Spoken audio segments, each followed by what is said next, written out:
We're going to be analyzing the Nigeria's new economic strategy, which is the disinflation and growth acceleration strategy called DGAS. Now, what is DGAS? But before we get into that conversation, joining me virtually from Kano is Dr. Emmanuel Bashayi, an economic and business consultant and analyst. Thank you, Chiamaka, for having me. Good to be here again. Yes, thank you for joining us. Now, the government, through the central bank, as we said earlier on in the program, and the Ministry of Finance launched the Disinflation and Growth Acceleration Strategy, DGAS, to restore macroeconomic stability, tame inflation, and drive inclusive growth. The initiative follows major policy reforms, which is the full subsidy removal, FX unification, and fiscal tightening that have improved fundamentals but strained households.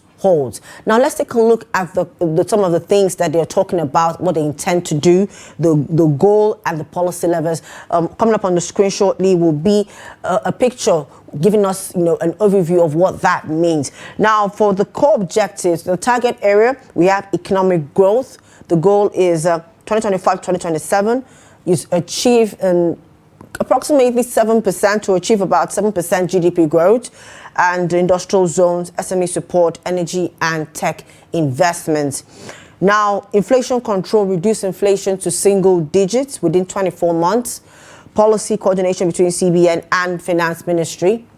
Income expansion is the target area, double household incomes by 2027. Job creation, credit access, skills training. Employment, create 5 million new jobs, sectoral programs in agriculture, tech and manufacturing, and fiscal health, strengthen non-oil revenue, streamline regulations, tax reform, public-private partnerships. Subsequently, as the program comes in, we'll have that image on the screen for you to best understand what we're talking about. Now, we've been talking about these issues and what has been made, and now the federal government has decided that they want to do something about the households. What do you make of this new strategy by the federal government? So thank you, Chiamaka, for this question. Key is the fact that we have identified areas that we believe have been key pain points in the drive, what has been driving the inflation and all of that. So remember, the CBN has always had the tools of the monetary policy to be able to tame inflation from a monetary policy standpoint. But then this is also good to see that the federal government, through the Ministry of Finance now, is also driving in the direction of helping to balance things from the physical side through the specific measures. I'm very happy with the fact that they're very clear about the target, bring inflation down to single digits, and then the areas that have been the key drivers for the inflation also being in the front burner as they have these conversations. So this is a good step because it also puts to clarity what it is that needs to be done to get us to the destination. So it's not just about fancy talk, but it's most importantly about having the clarity with which actions need to be taken to get us to the destination we want to go to.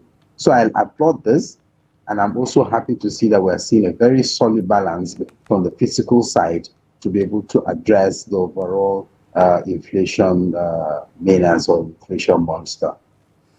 All right, now let's talk about the realities of this, taking place and happening. One of the key things there is they want to bring the inflation numbers to single digits, about 7% in 24 months. Is that something that could be done? So, they were not quite specific about the number that they want to bring the inflation to, but they were specific about the fact they want to be single digits. So anything below 10%, right? The 7% is about GDP growth, which if you see a strong push in bringing inflation down, you should expect to see that there's going to be a commensurate rise in the GDP. So a target of 9.999% for inflation is a good target. It's below 10%. Anything below that number is good. 7% doesn't quite look it in the 24 months plan. But then for GDP growth, with concerted effort and with the right support to the real sector, we should be able to see that, especially when there are also strong plans to address the physical challenges that have also been the key drivers of the inflation. So think about it, energy costs, uh, security, logistics nightmares. All of these are the drivers right now. So any effort that is going to be tailored towards bringing down uh, uh, this inflation points would overall impact on the inflation number. So we will look forward to seeing how those will be implemented. I think they have a good blueprint, but then the implementation is going to be very key because Nigerians want to see that on the table. I want to see that in real life, not just in programs and policies. Okay. Now, thank you, first of all, for that clarification. The GDP growth of 7% and of bringing the inflation numbers down to single digits. Yes. So now let's go to that GDP growth, that target of 7%. Of course, this comes about with sectors. Now, which sectors are we expecting or seeing that would actually help achieve this aspiration of the federal government? So there are sectors that are you have relatively easier to turn around. One of those sectors would be agriculture.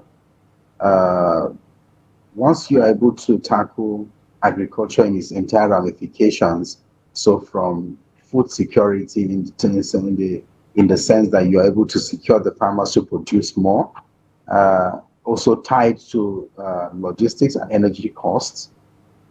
If you're able to address those, so have good food supply and they have a cheaper way of getting it into the market, leveraging CNG or other cheaper ways of moving goods from one point to the other, that will then significantly begin to pull down the cost at which the final product is being sold at the final destination.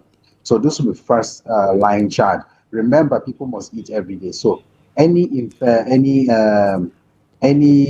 attempt to fix food inflation in its entire ramifications already puts us home and dry, ready to get inflation down. You can think about other things like household uh, utilities, power, the cost of electricity has gone up. We need to start thinking about how we can either bring it down or we improve on the quality of the supply. We have seen a tariff increase that has been quite astronomical without a commensurate improvement in the power supply. So those are also impacting on household incomes and driving inflation. You also want to look at other areas in terms of exchange rates. We've had it quite stable. We hope to see it coming down as it goes because that would then impact on the cost of goods that are being imported into the country and all. So these are key areas of interventions that if this policy is able to address, it will significantly tweak and exchange and bring down the inflation numbers. That is not to in any way discount the effort of the CBN in the monetary policy area, watching and tightening or loosening the NPR rates and all. So this will all come together to help drive this inflation down. Okay, now I'm sure you can see the image on the screen right now. When we take a look at that, we see that for employment, they intend to create 5 million new jobs. If we go into that story earlier, there's a lot more. She said that, that's Ms. Doris talking about it. That's the Minister of State for Finance. She said it, Mrs. Anite, that they intend to create 5 million new jobs to translate, the youth into productive people. How will that, work between 2025 and 2027? How is that going to come into play? Now, equally the fiscal health, strengthening oil revenue, streamline regulations. How do we see this actually come into play with the tax reforms and public-private partnerships? So in terms of when you're talking about the job creation, let's be clear about what that can mean. First of all, government cannot employ 5 million more people. There is an argument already that the government payroll is already overbloated. You have a lot of inefficiencies that are being accommodated within government employment. So What that means is that you will not be looking at government employment at the state, federal, or the local government levels to be able to absorb this number of people. So the key area, the key sector that can be able to accommodate and employ this number of people will be the MSMEs. So it will then be that we need to come up with the right programs and the right initiatives that can help the MSMEs to grow and blossom so that they can be able to take in more people.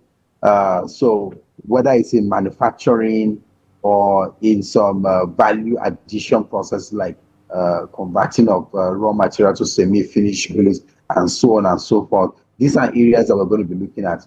So you're going to be looking at traders, you're going to be looking at people who are into mini manufacturing, whether it is small non-alcoholic beverages at home, juice, soap, kunu, and the rest of them. Those people that are doing that at that small scale, can we encourage them to go higher so that they can employ more people within the other sectors such as manufacturing, mini manufacturing, and so on and so forth. This will be the key levers that can drive this level of employment. I can assure you, government will not be able to employ 5 million people, not on top of what they currently are employing, right? So these will be issues that this committee needs to drive down into and see the interventions that can be done by government to help bring in more private sector participation and provide the enabling environment for these businesses to thrive. Whether they are locally or they are multinationals coming in, we need to ensure that we safeguard businesses and enable them thrive to continue to drive employment and grow the employment numbers. But government alone can't do this. The private sector has to participate very quickly. Okay. Unfortunately, we need to wrap up. Our time has been far spent on the program this morning. Maybe we'll have you again to further have more on the conversations, because we're going to look at things like what could be the risk that could hamper all these plans. And because of the week, we'll probably bring you back to further have this conversation on it. Thank you so much, Dr. Emmanuel Bashayi. Pleasure is always mine, Chiamaka. Thank you. And that's the much I have for you this morning on Business Daily. For more of our news programs and documentaries, do well to follow us on social media platforms and our YouTube live stream. I've been your host this morning, Chiamaka Nwafor. Same time, same place tomorrow. Bye for now.